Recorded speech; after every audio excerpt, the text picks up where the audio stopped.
good afternoon, good evening, good morning to everyone around the world. I'm Paul Sisler, and this is In the Moment. We had a little schedule disorientation. Cato will not be on today. She will be on next week on the flow. This week, though, we do have Plamedi. This young man is just brilliant. I mean, you're going to be blown away. I know there's a lot of people out there putting down millennials and Gen Zers and stuff like that because they don't have their shit together.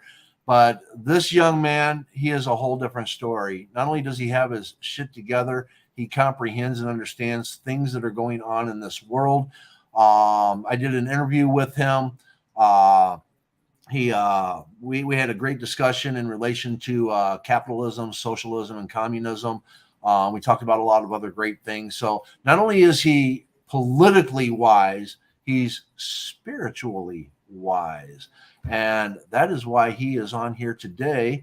And here is Shadow Fox, our host of the show. Hello, Shadow Fox. How are you doing today? Hello. Oh, it's so great to be with everyone today. And my husband, Lee Two Hawks. Yes. Hello, Lee. How you doing? I'm doing very well, thank you. All right. How's those eyes coming along? I know you had surgery a few weeks back. How are the eyes doing? I can still see. That's all that matters. That's all that matters. You can still see. All right. So, Shadow Fox had introduced me to this bright young man, and I on Twitter Spaces, and I connected up with him. And Shadow Fox, I thank you again for the connection. This young man is just brilliant. Yeah, yeah. I thought you guys would really, you guys are speaking the same philosophy, the same ideas, bringing stuff forward. He had questions, and you were able to answer, and also the other way around. So I thought it was a good mix. Yeah.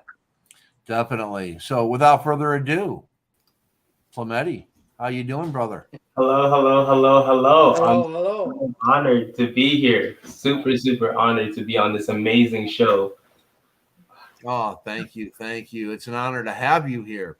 So, besides politics and current events across the world and spirituality, how about you tell everyone who you are, where you're from, where you're at now, and what inspired you on the path that you are on, this journey that you are just taking on? Beautiful. Okay, so my name is Plamedi, for those who may not know me, and I am a Renaissance man and a practicing shaman. So this journey was a very interesting journey as someone who's born in Congo and now I currently live in Canada. My spiritual journey sounded around when I was 16. Um, a Renaissance man, for those who may not know what a Renaissance man is a multidisciplinary artist. So I think that in the world that we live in currently right now, we live in a world we're told constantly to specialize. Be good at one thing and one thing only. You're only allowed to be smart in one thing and one thing only.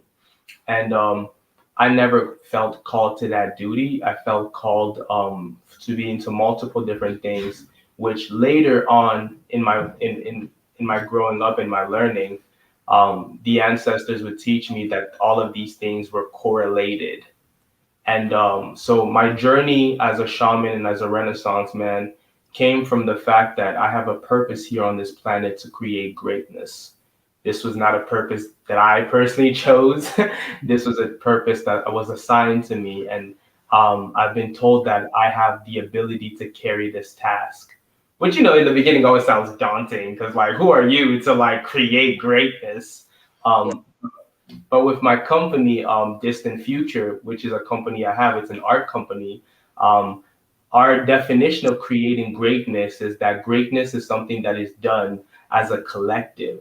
Individually, we are amazing. Michael Jordan was amazing by himself, but Michael Jordan became great because of the assistance of Phil Jackson and the 96 Bulls and the 95 Bulls. And that is truly what makes a people great, is when you collectively come together, you create greatness. So I'm called to create greatness. Absolutely, absolutely. And I see that and feel that, I kind of, and again, though I'm not as spiritually inclined as what you and Shadow Fox are. I've also, whether you go by destiny or fate or whatever, I feel like I've been kind of called to the same thing because, again, I felt this need to, voice my opinion on things when I saw how the country was taking a turn for the worst. Mhm. So I wrote a book, and now here I am, very politically active, fighting for human rights and civil rights and women's rights. Let me correct that. Not fighting. I am adjusting to make solutions happen. Ooh, I like that. Thank Yes, you. yes. Well, and as my mentors have taught me and all that, a fight is a never-ending battle, and I don't want it to be a never-ending battle. I want a conclusion. So I'm bringing solutions.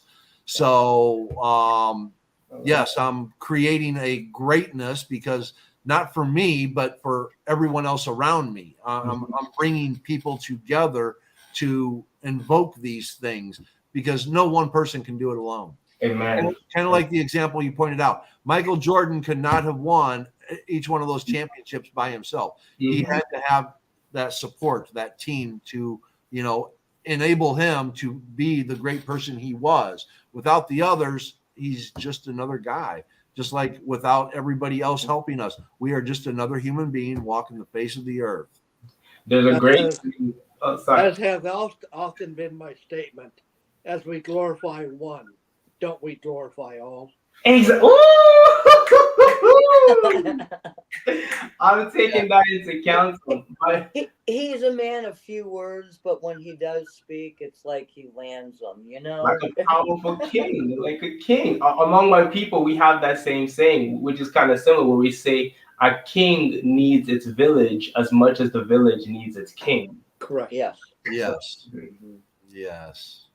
So, Shadow Fox, take it away. Okay, yes, I must say that, Plameti and I, we've had a couple of conversations, and Mhm. there were a few things that we had each shared, and where I'm truly amazed because the way I think, I mean, I'll let Lee Two Hawks speak for himself, of course, but for us, we love to see the where the younger generation is coming up and they are stepping in with wisdom, and they, if there's something, it's like they ask, and if we give a piece of information, they'll sit and, whether they mull it over or then they go, oh my, yeah, okay, I got this, and it helps send them, because it's like that piece of information may have taken us years to Right. piece together.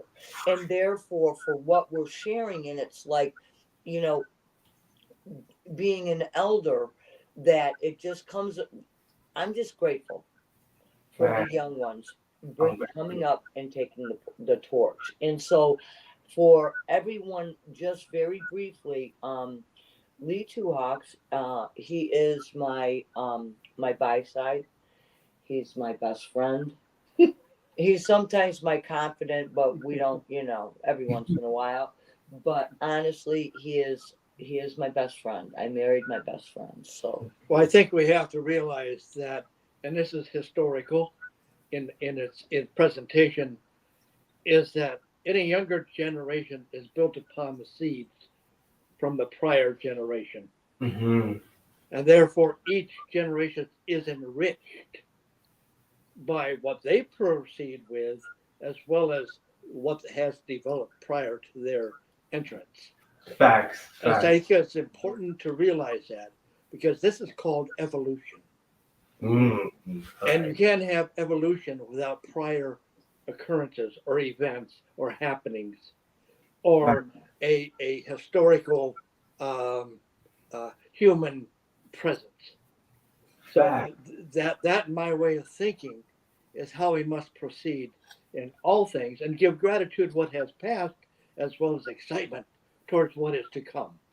Yeah. Yeah, I always like to say there's a saying that Isaac Newton has that I always keep in mind.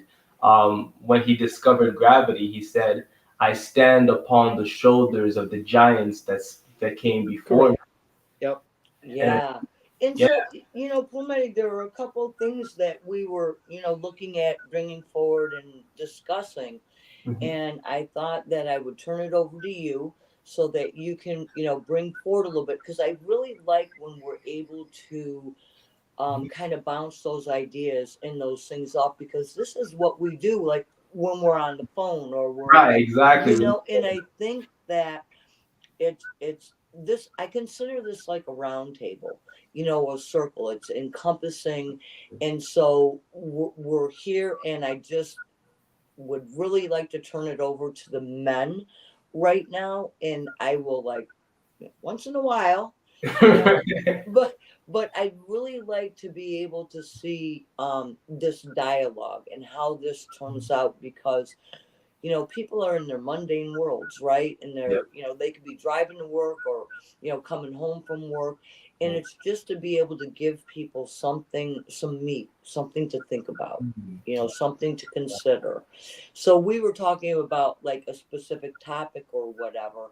And I thought it would fit in very, very well with both you and Lee Two Hawks. So, Okay, I'm excited. I'm excited.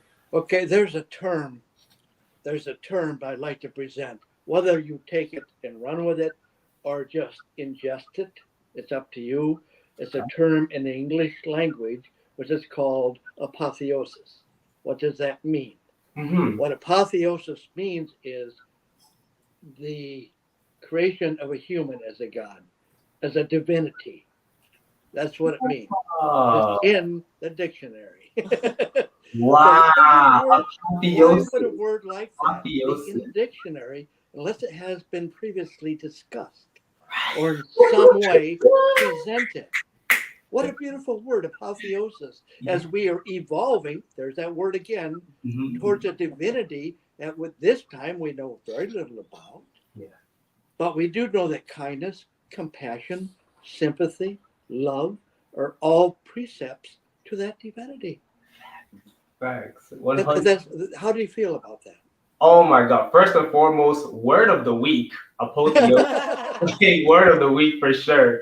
Um, I love that so much because it's so funny. While I was kind of preparing for this day and this event, I learned of this man who was from Congo, whose name was Simon Tioke.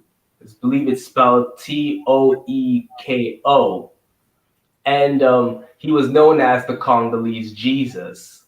And the reason he was known as the Congolese Jesus is because he had regenerative abilities. So you could cut off his limb, he would be able to grow it back. People have killed him, and he came back. And um, he just had very what people from our perspective would seem as very miraculous abilities. And when people would ask Simone Toke about how he would be able to do these things, he would say that I am moving one with divinity. And this makes me kind of think of the Egyptians, for example. As a Congolese, we have a very strong connection with the Egyptians, as those are essentially our early ancestors who just moved a little bit up to the north. And I'm sorry, it's other way around. They came from the north and they moved down to what is now present day Congo. uh-huh. So when I look at that, it's like what we were doing in Egypt, and you can see the same thing in the culture of Congo, is we understood that the highest height of a human being was when they were upright, when they were moving towards divinity. Because in our culture as African people, we believe that we come from the stars and that we came down onto this planet and that we are having a temporary experience on this planet as divine beings in this moment. And the whole point was to remember that divinity that innately was in you. Dick Gregory, to put it in short, says this point. He says, the whole point is to come here in the same way. The whole point is to leave here in the same way that you came here. And that is what I think that uh, I want to say, well, how is it? Hypothesis? Apotheosis. Apotheosis. Apotheosis. And I think that that's what it means to me, is that like for you to return in the same way that you came here on this planet, which was as a divine being who moved with love, kindness, and compassion. Like Now, as a dialectic, which means there's this side and then there's this side, and between reasoning and logic, they try to meet in the middle. That's the nature of a dialectic. Okay. There's another word in the dictionary called proclivity, which means a human natural desire to evil. Wow. Think of that. Yo, I love that. And I love that even more because I was thinking, I was reading the Black Panther comic books a bit, and this is something that me and my friend often talk about, and even me and my friend Mathix talk about often, which your wife knows about. Yes. Is we talk about how in African spirituality, because that's where I'm always kind of going to relate it back to. In African spirituality, our concept of divinity to me was always beautiful because our gods weren't, no excuse to nobody who's Christian, but our gods weren't Christian gods, meaning that we didn't have this concept of what I refer to as purity culture, which is like, it's only holy, and you're only holy, and you're only allowed to be holy, and you better not, hey, you better always stay here. Our gods were gods of war, of revenge, of justice, and because we understood that to be human and to like my brother says to me, he says, to be righteous is not to walk and say, I am righteous. To be righteous is to be striving for righteousness. And it's also to be silent when necessary. Yes. And, Plamedi, I'd just like to make a mention because, you were, talking about, the, some of your roots. Okay. And the one thing that I've recognized after, speaking to many people, from Africa, within Congo, there are so many different arenas. And what I found, even some of the things in the Celtic, is that the ceremonies that we bring forth, the indigenous, whether you're First Nation or you, down in Mexico, the Hopi, we all have different ceremonies, different things, but they're like, it might be a variation of a different color or something, but the one thing that rings true, that from what I found, is that there's still an honoring for each individual's specific way of doing something. It doesn't mean we jump on board and go, okay, I'm going to do exactly the way you do, but it's that presentation of honoring, of giving honor or giving gratitude. And I think that is when we're looking at the consciousness of how we evolve, consciously, spiritually, just being nice to our fellow human being, the next right. Look how, really, how do we get there? And how do we raise that vibrational energy? How can we help someone who might be listening, even on the recorded version of this, to give them some encouragement, like, hey, life can really fall on us, right? And like really kind of suck us down. But guess what? There are people here that can lend an ear, can just sit and be. So what would you suggest? What kind of things would you First of all, let me say this. Please, I was going to say, Lee, I feel like I'll forget. Little scenario up here, okay? Anyhow, to me, the greatest ceremony that you can conduct is to live life beautifully. The greatest ritual that you can give to that ceremony is the practice of those great attributes of humanity. The beauty, understanding, the perfection of self, the clarification of all things divine. Integrity. You know, just Integrity, you know, yes. having that form of integrity. I Mhm. So believe. if one is trying to develop, one may wish to keep in mind, how do I connect? How do I conduct the ceremony of my life? I'm grieving, I'm saddened, I've been beaten, I've been horrified, I've been poor, I've been starving, but how do I still conduct my life as a ceremony of life? That's the thing that people need to question themselves. And it's difficult to do. Believe me, I've been there. I speak from experience. Right. I've been dumpster diving, I know what that Oh, yeah. is. Okay. So I understand fully, but at the same time, Mhm. my desire Mhm. was always first, create no harm. Mm. Second, to live as beautifully as possible. Mm. And that means to treat others as I wish to be treated, Yes. which was wrong of me to think at time because I hated myself. Yo. I like So at that. the same time, okay. Okay, I'm going to jump in on this. All right. I love Lee and his definitions because I have my own definitions. Not of those words. I love those definitions of those words. Yeah. When you look at the apotheosistic person, the human that has become the God, there are steps to achieving that. All right. So I'm going to take it back to basics. All right, because he also used the word proclivity. Id, when you are born, the id, that is a master. Okay, I want you to think about this. When you are a baby, you scream because you've wet yourself. Somebody comes running and changes that diaper. You don't change it, somebody else does to that scream. The id, do for me, placate me. Okay, everything is about me, me, me, me, me, me. That's id. I'm hungry. Ah! You bring the spoon, you feed.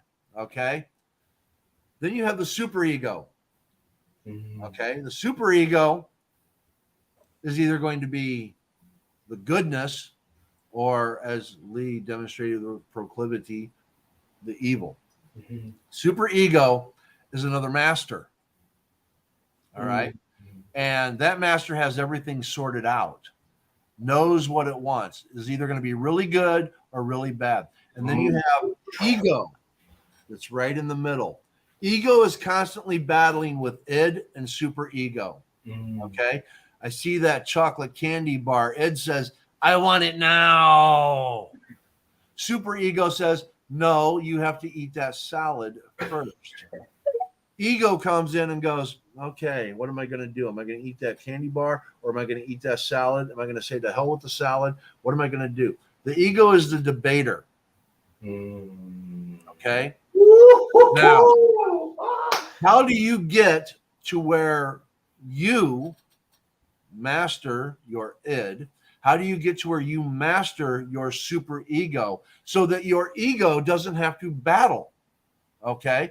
As we were discussing earlier, fighting. Why fight? What? How about come up with solutions? And if you want to elevate up to the hypothesis of a deity, okay, you need to first become a stoic. You have to separate your hardships. You have to separate your pain and your suffering instead of whining about it and complaining about it. Yeah. And look who did this to me, and why did that happen? And that happened because this person did it. No, you have to sit back and go, what could I have done to not be in that situation? What could I have done to have not caused or been a part of or brought upon myself this situation? The Stoic learns from all of these situations. So before you can become an apotheosistic deity, you must first become that Stoic. You must. Isn't that conscious awareness? What's that? Yeah, in a lot of, yeah, I was gonna say in a lot of ways it is. Conscious awareness. Absolutely. Yep. You must Hey, sit back. I just like to make a mention because I have the Twitter space open with the flow, and it's just so that you know the people who are in the room. I'm not bringing anyone up for speaking right now, but we are on doing a live show on YouTube, and it's called In the Moment with Paul Sisler, and it is the flow. And we have, we have Plamedi and we have Lee Two Hawks on, and so, we will have the Twitter space. We will after the show, Okay. so stick around or catch it live on YouTube, however you like to do it. Yes. Sorry. But Nice. no, there Yes. is definitely a conscious awareness, and you have to be aware of what you say, where you go, what you do, the people around you, how you affect them, how a kind word or a not so kind word could alter that person's day, perception of things, whatever. And once you can make that awareness, that's when your logic and your deductive reasoning come into play, your critical thinking on everyday life. And I find that to be so important, because if you're going to elevate and you're going to elevate and bring other people up and elevate them with you, you must first set the example. Hey. Yes. All right, now, this is a thing that I work on. A gentleman asked me a long time ago, we have the five senses. We all know what they are. The Right. gustatorial, the sensitive, except, anyhow, we know what they are. Mhm. And in this, I started amplifying my visual. In other words, I close my eyes, walk across the road for my hearing, any cars coming either way. I amplified that hearing. I amplified that sight to see further than I should have. I did other things in the five senses. However, that's just a physical form. Yeah. There are other senses beyond that, which is far superior, which are inclusive of those five, but at the same time remeditory in the fact that they qualified those senses as to what really matters, what is essential Yeah. to your survival, to your essential self, which is a spiritual self. So you have the physical and the spiritual, and those in between, the soulful. And when you do that, what you suddenly realize is you have an intuitive aspect, not the intuition that we recognize today. Oh, somebody's going to call me. That's not the intuition I'm talking about. The intuitive is the reasoning capability, the high reasoning capability beyond what we call reason. But it is that sense that this is incorrect. My behavior is incorrect because this sense is telling me that there is greater potential than what I am exhibiting. Ooh. Okay. Yeah, I know. Plamedi's gonna go. I really, as you'll come to know about me really quickly, is like I said all the time, whenever I'm speaking in front of elders or just in people, I'll hold my peace, wait till everybody gets their piece out, try to remember as much as I can, and then say my piece. Because otherwise I'll interrupt people all the time. I wanted to kind of bring it all up together. This is beautiful. To kind of answer the Queen's question, where you were saying about how do you get people to a place where they can come to the same realization that you yourself have come to, and Mr. Lee himself have come to, and especially when it comes to these divisions and borders that we so easily set up on ourselves, which, like Paul has says, because of ego. I always like to say that this is my personal belief. A truly enlightened being is a being that can pray anywhere. Who is a prayer? Ooh, That being is a prayer. prayer. Who is a prayer? Ooh, I'm taking that into okay. So, I am so grateful for the fact that you are here. I am loving all of these beautiful minor and greater adjustments. Like, okay, so is a prayer. I like that. So I was going to add on to that, and I talk a bit about what Paul said, and goes into the reasoning as why I talk to a lot about kinghood.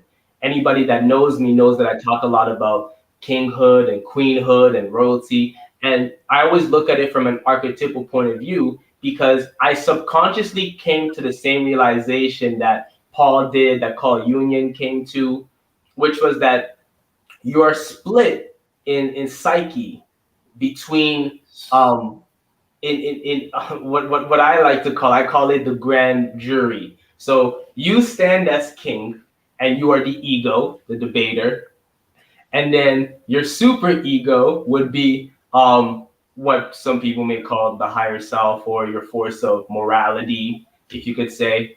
And that stands on one corner as one advisor.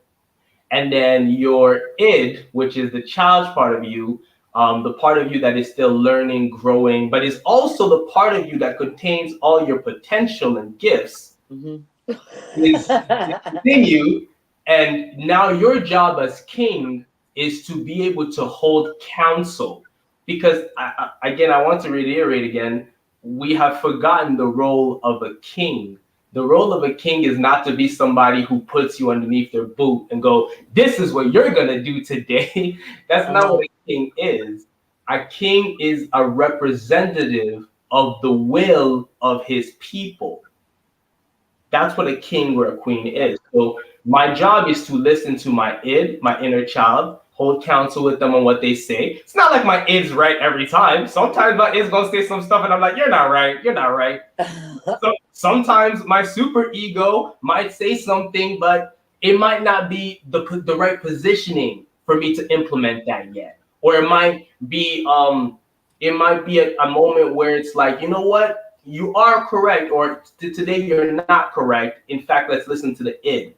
That balancing structure is what I refer to as kinghood or queenhood, because you have to be lord of your house before you can go to other people and tell them to clean their house. This is an answer I would have to that. The deified human here on the earth. I don't mean up there wandering around doing beautiful things. The deified human is a synthesis. He has synthesized all those elements you just described into one entity, a unity. Yeah. And is able to work from that unity with full force and energy. Amen. That is the true, to me, the deified human being. I agree with you. I 100% agree. And I think the Egyptians would agree with you too. Now, I also think that id is more of want, I want, I want. Super ego is more of I need. Yeah. Need. Ego is, oh, I want, but I also need. Oh my goodness, which one? Which one? And I'm going to give you an example. When I moved down here, I needed a vehicle for transportation. And when I went out and I looked at all these different vehicles, I saw a hot rod car that I wanted. Right. I wanted. Oh, the ladies are gonna like this. Oh my goodness. Yeah. Oh, this is a hot rod. Yeah.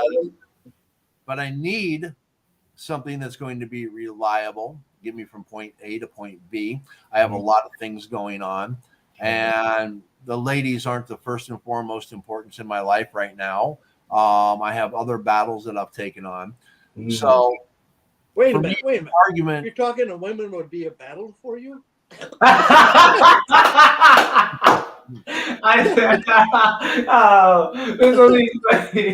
Anyways, I have other battles to take on, and I decided on a 2022 brand new Chevy Spark. Ooh, brand new car, warranty. It's going to get me point A to point B. Obviously, it's not going to attract the women, but that's okay. But it will attract the right one. Exactly. But the point of it is that sometimes we have these things that we want and we have these things that we need. And where ego becomes a problem is that ego is always debating and arguing and trying to figure out which is more important, want or need, want or need, want or need. Okay. When you become the stoic, you don't have that argument with yourself. Because when I was out there looking for cars, I looked at that and I thought to myself, that'd be nice to have maybe someday. I don't need that right now. There was no battle.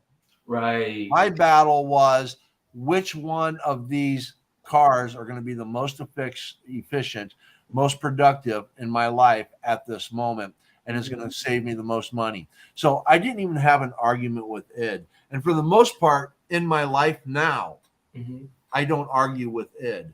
So ego is not even an issue. Super ego is pretty much the master of my life.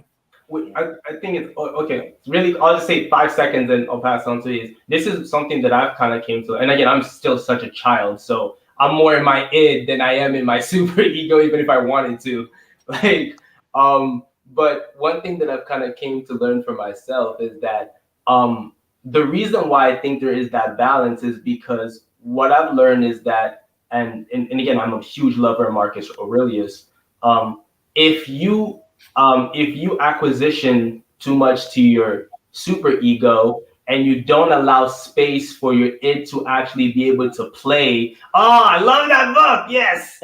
Like so if you don't allow your actual inner child or your id to be able to play from time to time, then all of, like Lee was saying, all of the beauty of life, all of the things that actually make life worth living, that doesn't belong to the super ego. That's in the territory of the id. The Yeah. id is the one that makes you go, oh wow, like there's fulfillment and happiness and joy in the world, and it makes you believe in a future Yeah. because it comes with your desires. And Here's my I argument just- with that, real quick, before you Wait. jump that Shadow Fox. Here's my argument with that.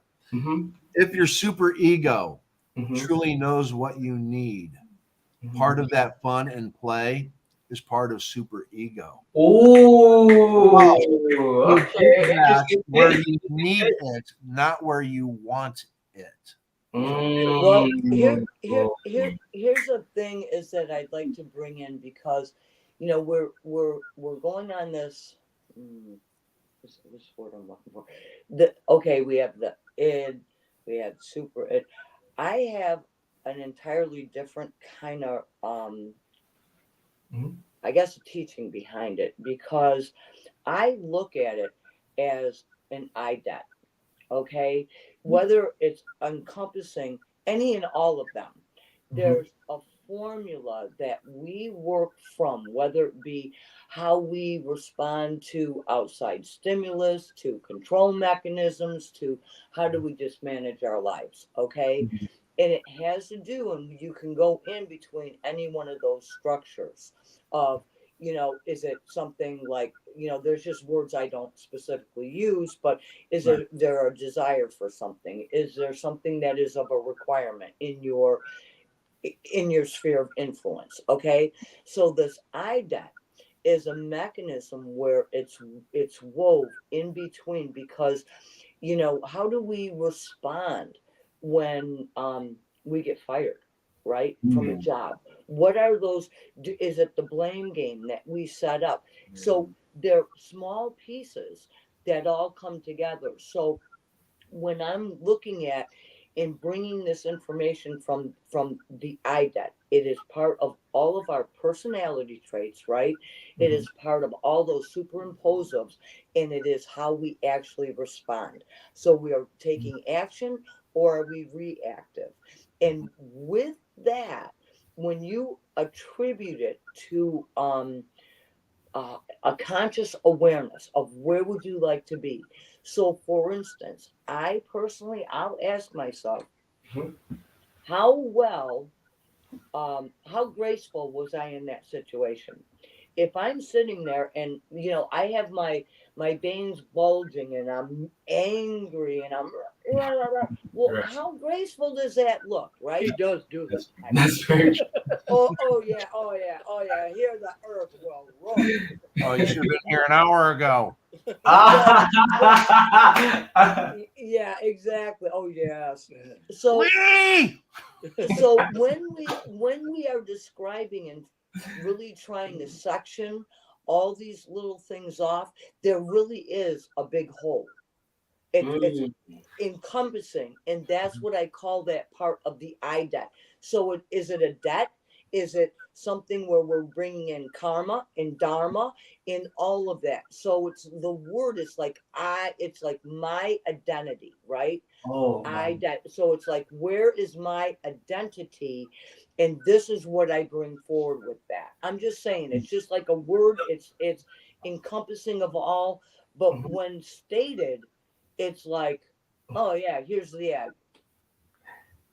I like that a lot, honestly, because it's like it kind of makes me think for myself. Like when I was reading like my birth chart, it talks about sometimes one of my issues is that like I can be so self-aware that it becomes annoying. Like I'm Yep. self-aware of my self-awareness, so it's like this like battle within it's just really annoying. So, So so what is the identity with the id or super?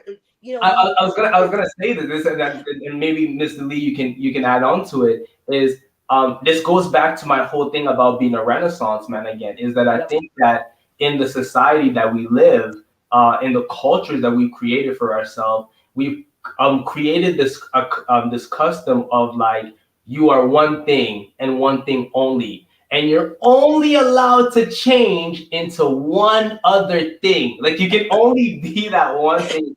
So when you do that, you take away the true nature of what you actually are, which is multidimensional, because you're a reflection of the creator. And to say that the creator is one thing is just simply not true. Yeah, and this is she's writing down coping skills here. Yeah. Okay, but that's not my forte, that's hers. But what I wish to express Mhm. is that I'll give an example. We talked about id, we talked about ego. Those are Freudian terms, obviously. Yes. Yes. And in that, when I was in San Francisco in the 60s and I was homeless, I had no money, I had no food, I had no place to live. Mhm. I was living in the park, food, whatever I could get out of dumpsters. Yeah. So at one time I was so hungry, I went to, there's a Playboy mansion there in San Francisco. And I thought, well, I'm gonna hit somebody over the head and take their wallet. Mm. I couldn't do it. No matter how much I was starving, no matter how much ill effect I had towards humanity at that time. Yeah. I could not create that harm to somebody else for my own survival. Yeah. What is that? Actually, let me ask you that a real question because I think I kind of have the opposite story of yours, where it's like I too also went through homelessness and I grew up in a very kind of like background neighborhood. And it's like in I don't want to call it my world anymore because I'm not in that world. Yeah. Yep. But when I used to be in that world, it's very kill or be killed. Like you have to always make sure that you're imposing and make sure that people understand that like the threat of violence always has to be, even among your friend circles, that threat of violence always has to be there to make sure that everybody understands like how this goes. And that type of mentality resorted to me like doing a lot of things that only and only when I would wake up, I would start to regret the way I treated women, what I did to how many families I ruined, like just so many things that I just thought was culture. I just thought was like this is what we do. This is what me and my people do. This is how we move. So I love that you said that. Like, it does make me wonder, like, what is that thing that eventually like makes you shine a light upon the darkness and go, hey, man, like you're more than just this thing Just that. remember, your best friend is your enemy. Mm. Yeah. And you know, and this is like Woo! this is like with Lee Tuhawk's story that he shared. When we're looking at what was his coping skills, you know, he was running all these things through his head, what he could do, what he couldn't do, what he was not going to do. But Right. this is that identity that I speak of. This is that this is the identity, right? In identity, Right. because there was a part of him that it was so foreign. It was like, no, I'm just not going to do this. And then we have other people that that's what they do all Yeah. the time, Yeah. right? So we all have that choice. And again, does it not come back to a specific framework of what we are learning, how we are registering this outside world? Is it harsh? Is it cruel? Is it miserable? And that's exactly what he saw, but Mm. resonated with his own spirit, his own soul, was that he could not cause harm to another at the expense for himself. I love that. I love. And you know, the last point, and Paul, if you have something to say, please say it after this. Is this one something that I also kind of noticed for myself is that like, um, when I was kind of going through those moments of difficulty, what one of the things that helped me is when I was looking at the Bible, for example. I like to use the Bible, for example. If you look at every single saint, and I mean every single saint that God ever picked, they weren't considered worthy by society. Not a single one of them. Like most of them were people who the prophets are like, me, God? Me? Like you want to choose me of all the people? There's people who are way more qualified to do what you need me to do. And I always kind of kept that in mind because this is why I love the Jesus story archetypally, which is Jesus is the redeemer, and a redeemer on a bigger level. When I look at it from the perspective of from like a godly perspective, is a redeemer is a reminder, because God technically really doesn't. People can disagree with me, but this is my personal belief. I personally say that God doesn't really forgive anybody; He remembers everybody. So he remembers who you were before you came down on this planet and got caught up in the impurities and the egos and the lies of the system. He remembers who you truly were and what you came to do. And so those moments where I would go through in life, also having gone through homelessness and all these other things, I would have moments as I'm growing up spiritually where I feel tested and I feel battered. And to honor the Honorable Nipsey Hussle, he said, this is what it's supposed to feel like. It's supposed to feel like this contesting with God, where you're like, oh man, like I said, to be righteous is not to say, I am righteous. What do you mean? Like, me? How dare you believe that I am not the righteous? That is not to be righteous. To be righteous is to constantly be in that struggle, to be striving to be righteous. Because then when you look at the end of your life, you'll actually see that the person who was striving to be righteous ended up being righteous versus the person who had the intentions and never really moved upon it. You are what you do and not what you say, right? Yes. Yes. My description of righteousness Uh-huh. is being infected with spirit. Oh, but what type of spirit though? Because you can be infected with the No, spirit. there's only one spirit. Okay, okay. I wanted to make. Okay, you said these. Okay. I thought you said a spirit. Okay, I was like, okay. I agree. I 100% agree. Not a. The. Okay, the. Yes. Okay. Yeah, the. I agree with you. That one I 100% agree with you. Now, of course, I'm the guy that doesn't believe in a creator of all things. So I'm going to go back to what Lee was saying. Why didn't he hit that person over the head? I have a different interpretation, and that comes down to value. And I don't mean value as in dollar. Okay. I'm talking about self-value. And if you have value to yourself, okay, you have value to who you are, then you're going to value other people. And the more you value yourself, the more you value yourself and who you are and who you want to be, is how much value you're going to put into others. The less value you have for yourself, the less value you have for other people. Facts. No, so at that point in time, even though Lee Two Hawks didn't have that much value monetarily, his self-value was high. who he is and who he was and who he wanted to be was still so fucking high up there that he wasn't going to demean himself by harming another person physically. Okay, real quick there. Go ahead. Paul, think about it. When you take a look, and I don't know, maybe I probably should make a mention of a name, but the family owns many of the major newspapers and Yes. TV news One of the channels. Miss families. Begins with an M. Okay, where they strive to take actual, profits. Their major goal is to make more profits than it is to have some integrity.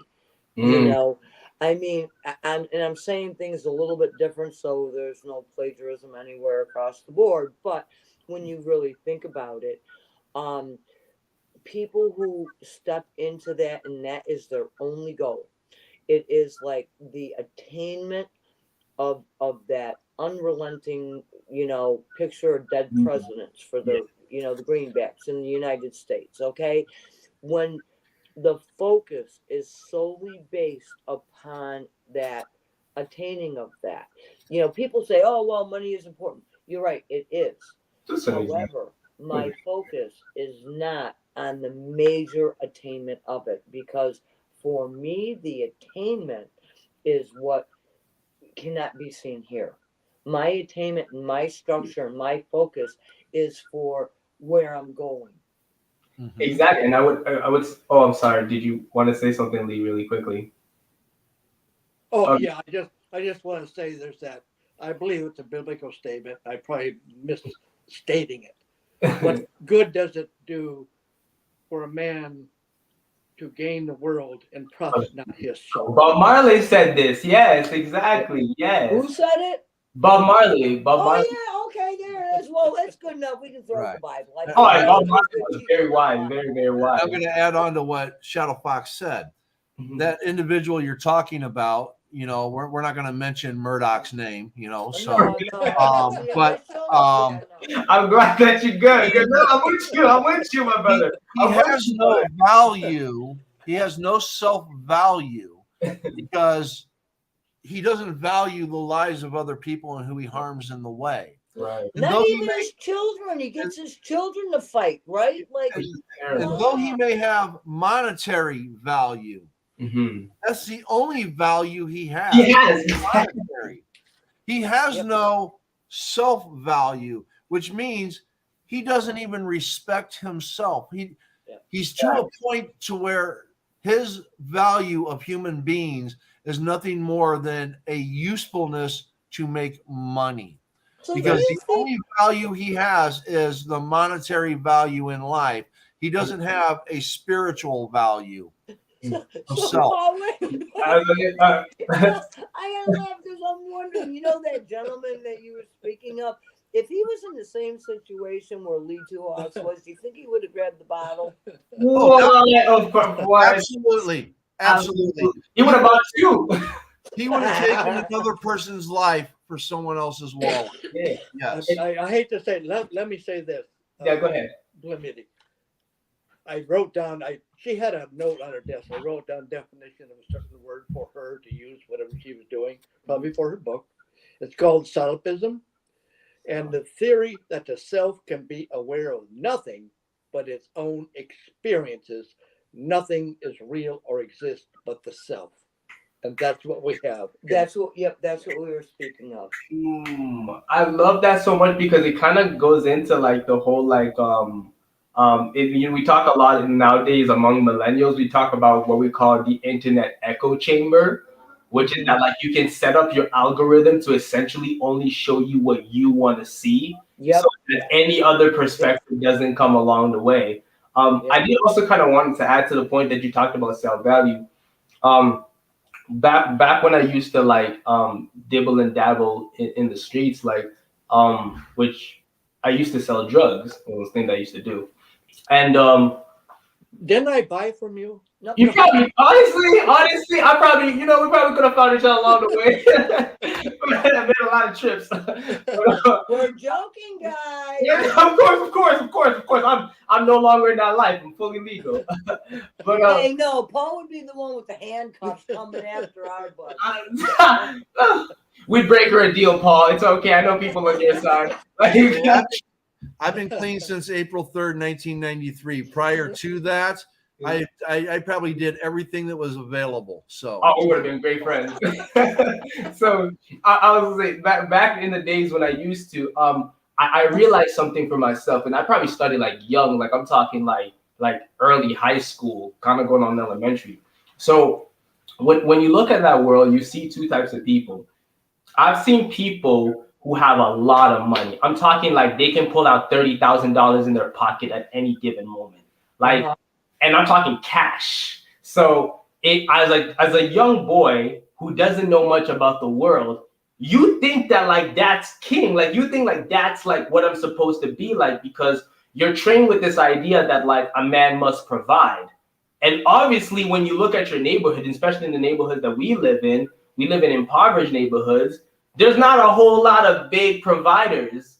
So when you see somebody walking in the nice Mercedes and they got all this money and they can make sure the girls like them, the boys respect them, you feel like, wow, this person has so much value and so much to like gain and give to the world and stuff.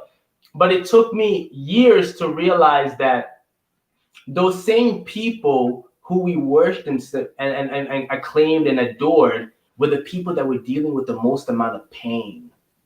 Like Yeah. nowadays in 2022, I always talk whenever I'm talking to like my people and I'm trying to get my people out because I've gotten a lot of people out the streets and I still do it to this day. I always tell them, I tell them two things. I say, one, I pray you live long enough to regret your mistakes because you got to live long enough to even regret them. And a lot of us aren't making it to that level. So that's the first thing. And then the second and most important thing that I say to them is that like when we were young, we thought that those people were cool. But now, after most of us, we've either gone to jail, we lost our friends because of a shooting or something like that. We've gone through so much pain just to like still be alive and be here. It's like you can't trick us anymore and make it sound like, oh man, you just walk outside. Everybody just loves to give you this money. You got no problems, nothing to be mad about. And then you go on. But you see that no, like those people who we thought had so much value, in reality, not only did they have no value, they were actually the ones that were poisoning our communities.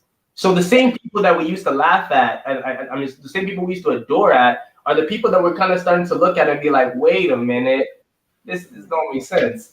I'm going to give you another perspective on that because it's exactly the same thing where you're talking about the lifestyle of people that are dealing and selling drugs and narcotics and stuff like that. Right. I spent 20 years in the casino industry. Oh, so you know. Oh, not only did I have people like that came in and blew money, I had people that came in that were movie stars, that were business owners, that were, many other different aspects of life that had shit tons of money. Yeah. And they would come in and they would throw 30 grand, 40 grand, $500,000 on the table, thinking that they were somebody. Yeah.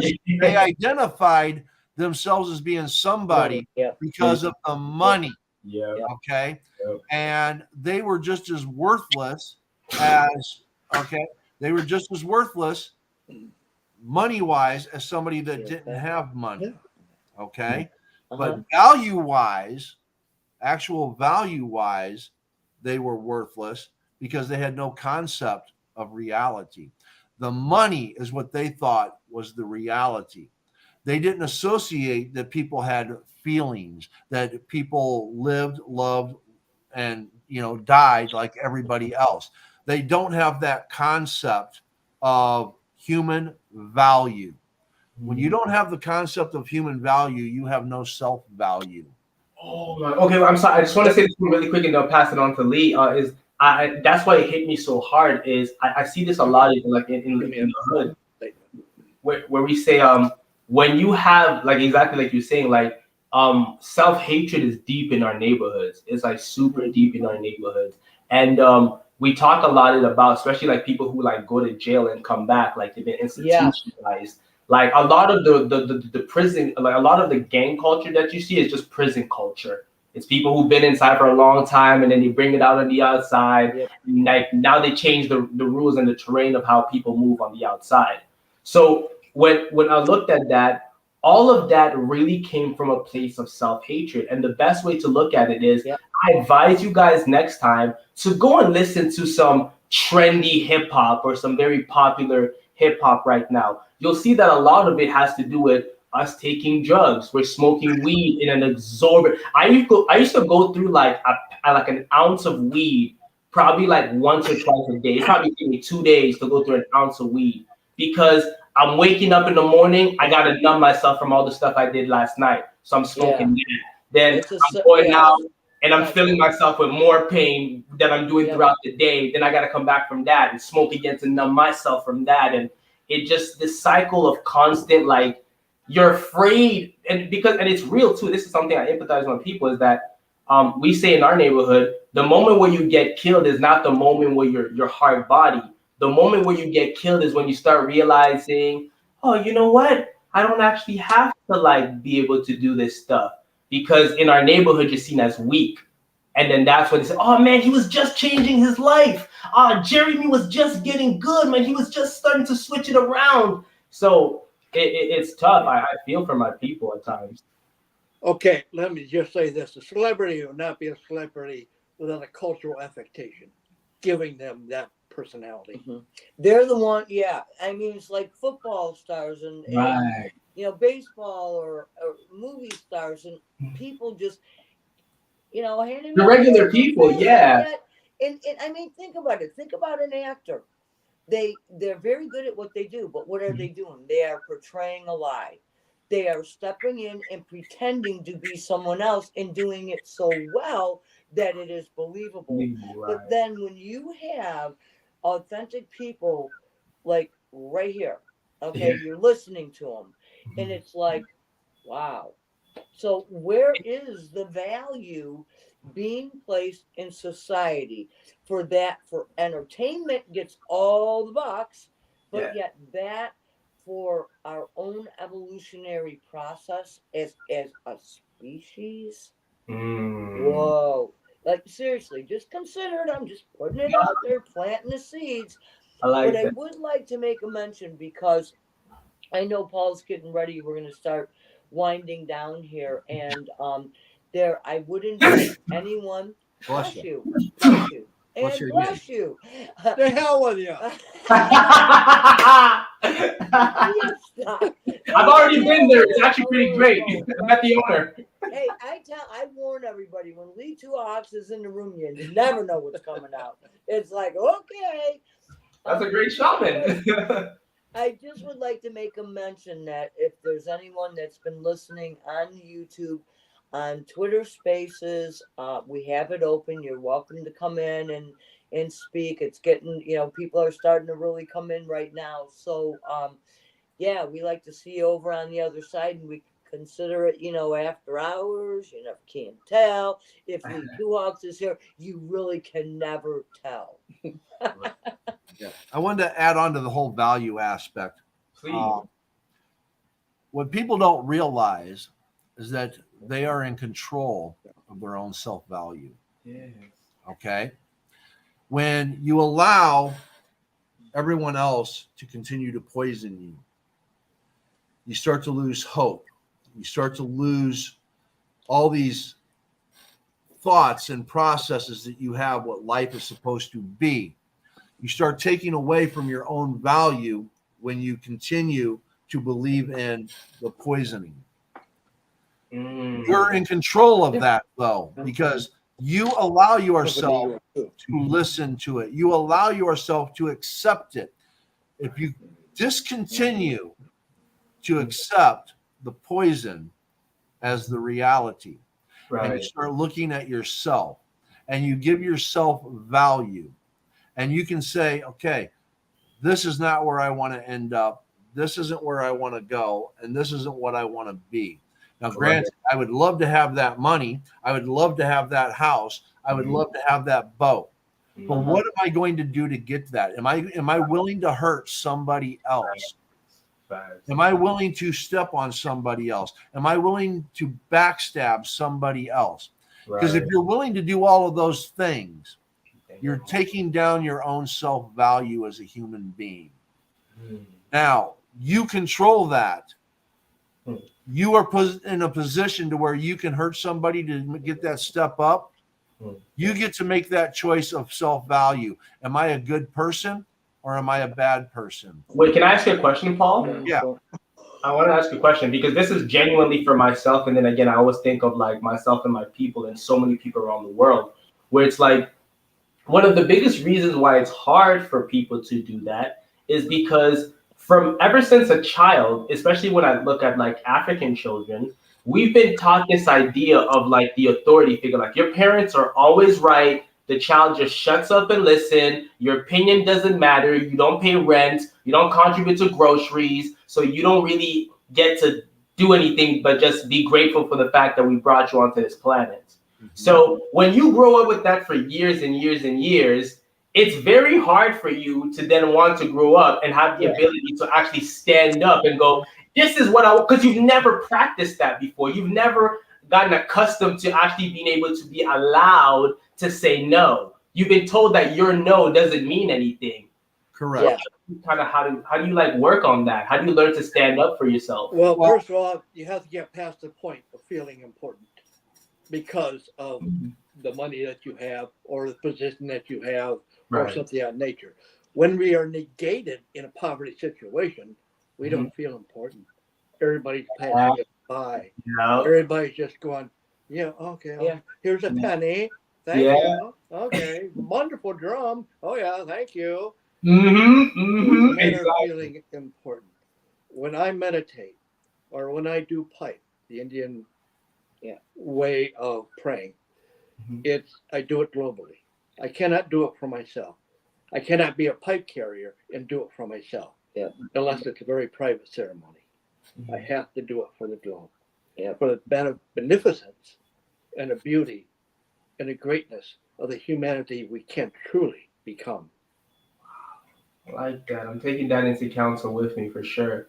You know what? You know what I enjoy from you, Plamedi? Honestly, it's like when somebody makes a point or something that's resonating with you, you gotta think, I like how you. yeah. I love that. It's like you put the rhythm in, the pattern. I love Yeah. it. It's like it brings it in so that it kind of like it's kind of like that idea of bringing the information into you, for you, and surrounding you. It's like I like that. Yeah, as Pan Africans, we often say that we as African people are a rhythmic people, right? And obviously, on the global level, as human beings, we are also rhythmic people. We move by rhythm.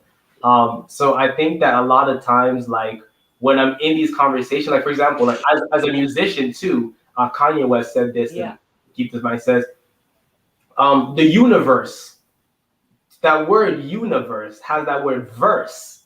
A verse is something that you write in music. Yeah. So we are all part of this singular song. And my biggest thing that I always try to emphasize to people is a song is really boring if only saxophones are allowed to play. Yeah. If only drums are allowed to play, or only guitars are allowed to play, or only like clarinets are the right tune, or you can only play it a section way, then you technically have a melody, but it'd be really pressed for you to be able to say that you have a song. Right. But we all are individually a song. And when we come together, we harmonize. And then that becomes the beauty. That becomes the sound that goes out into the universe. Oh, look at this little place over here. Shit, man. They got it together. You know, they're happy. They're glorious. They're beautiful. Yeah, Like I said, exactly. we all have our own singular melody. Yeah. And then it comes harmonizing. Yeah. You know, Okay. and that's the important part. Right.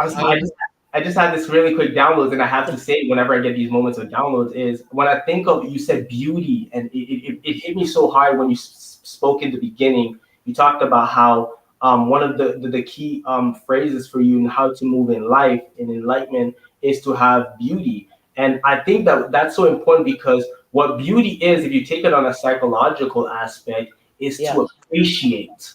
Yes. That's what beauty means, is to appreciate. And in a deeper level, obviously, that brings into gratefulness as well, right? And I think that we live in the most technologically advanced time, and in the greatest time to be alive in human history and all that stuff like that. But we've lost our ability to appreciate all of the beauty that is happening. Because there is a lot of bad things that is happening in the world. But there's so much amazing things that are happening, that is happening, and that always will be here if you tune into that frequency of appreciation. All right. This is beautiful, because I'm going to tie in your question and then this music thing all together. Okay. Nice. Now, you initially asked, you grow up, you're told, sit down, shut up. You're a child. You only speak when spoken to. How do you get out of that mind frame? All right. Now, before I answer that, I'm going to go to the music, and then I'm going to bring it all together. Okay. Okay. You have a woman that comes out. She sings this just beautiful song. Oh my God, it is perfect. It's just elegant. It's graceful. Hmm. Now you throw a flute in with her voice. Oh, now it just resonates. Right. Maybe you throw a saxophone in there. You throw a violin in there. Ah, perfection. You bring in the drums. Wait, too much. Right. Okay. Mhm. Certain things have, like Lee was saying, it's their own song, and you only need so much for it to resonate because it's an individual song. All right. I Mm. grew up in a trailer park. I Ooh. was I was brought up. The real Slim Shady. I was brought up WASP, white Anglo-Saxon Protestant. Sit down, shut up, do what you're told, Yep. only speak when spoken to. All right. I was brought up with that mentality, Mhm. but I didn't keep that mentality Right. because I had my own song and my own value to that song. So I found the pieces because I didn't like the damn bongos there, and I didn't like the damn chainsaw sound or whatever, the synthesized music. I wanted something with a better melody, a better harmony, because that's what fit me for my song. Now, you growing up, same story, Right. Yeah. but different composition. Yeah. Yeah. Okay, different instruments. Yeah. All right. My instruments didn't involve guns and drugs. Yeah. Your instruments involved guns and drugs. Right. All Right. right. We were both told to sit down and shut up, but we had a different song. Right. Right. Problem is that a lot of people growing up, they never hear that rhythm soon enough. They never find their own melody. Okay. Mhm. Because Yeah.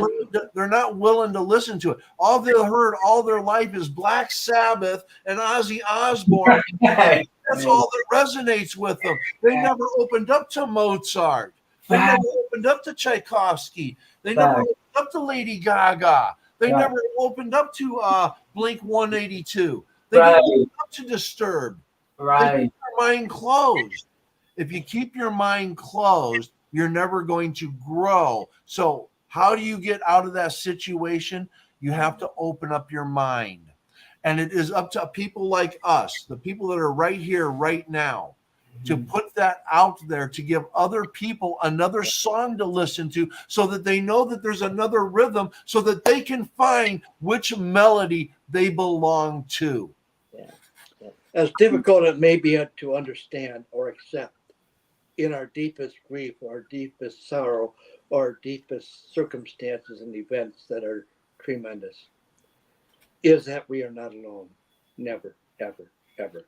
Not only from the spirit realm, but from the human realm. Look at the people who jumped in with the floods and the burnings Yeah. and helped and helped and helped. Yep. We are never alone. We are all part of one web, and it connects each one of us through the threads of that web. Yes.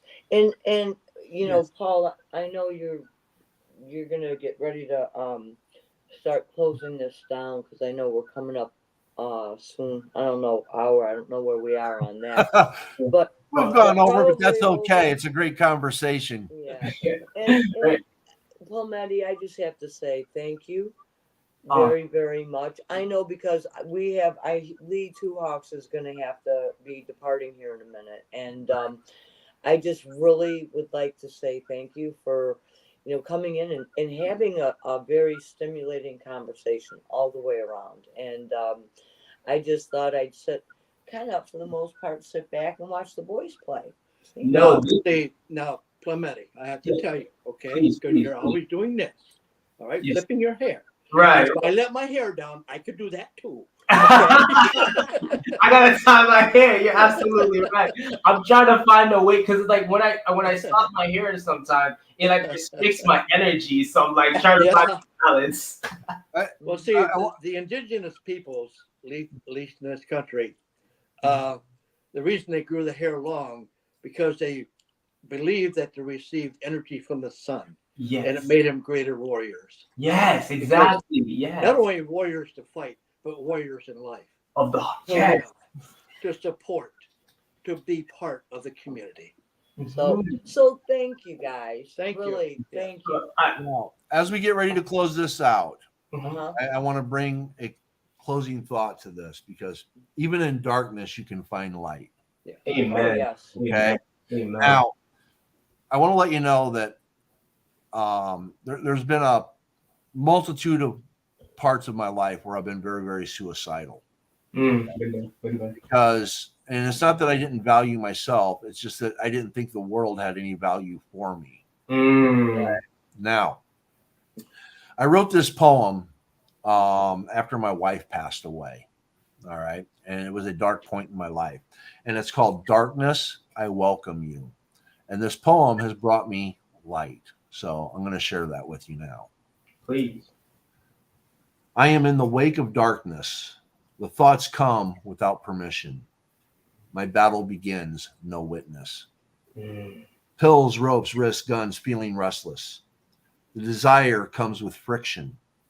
I am in the wake of darkness. The need to not feel helpless. These are not my true convictions. My battle begins, no witness. Heartbreak, pain, agony, obsess. Suffering is not addiction. I am in the wake of darkness. The thoughts of mind, they do possess, coming with perfect sensation. My battle begins, no witness. My heart races, cannot process, sleep welcomed with medication. I am in the wake of darkness. My battle begins, no witness. This is an important thing to understand. Yes, please. In our deepest grief, in our deepest solitude, there is no witness. There's only us. Yep.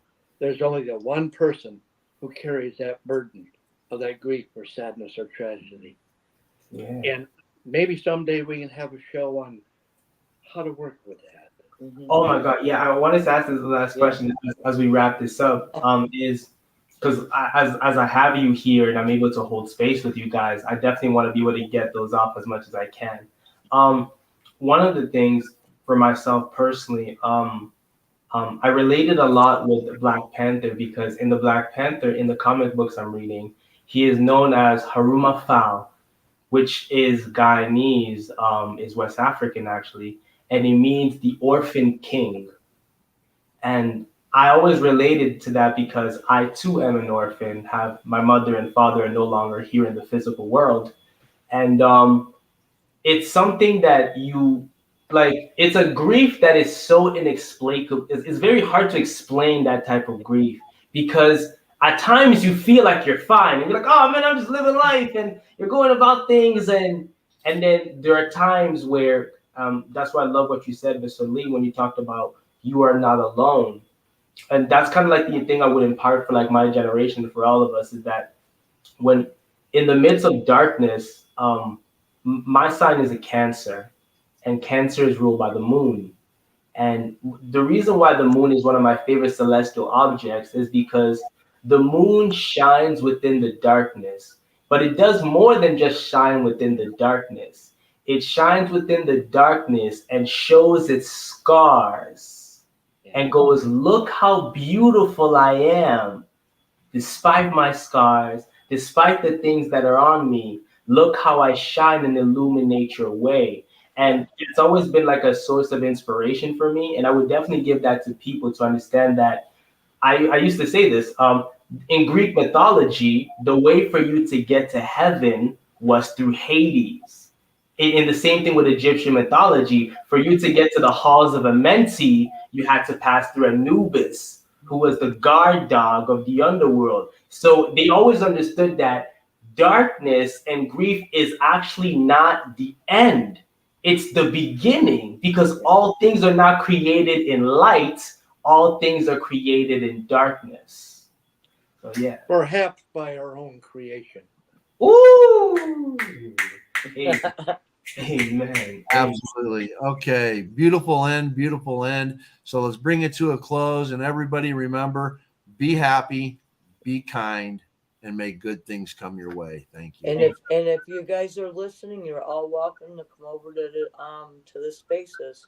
Yeah, I think I'm going to join you actually because I got a little bit of time, so I'm probably going to hop in really quickly. All right. Journey well, folks. All right. Journey well. Hello. Thank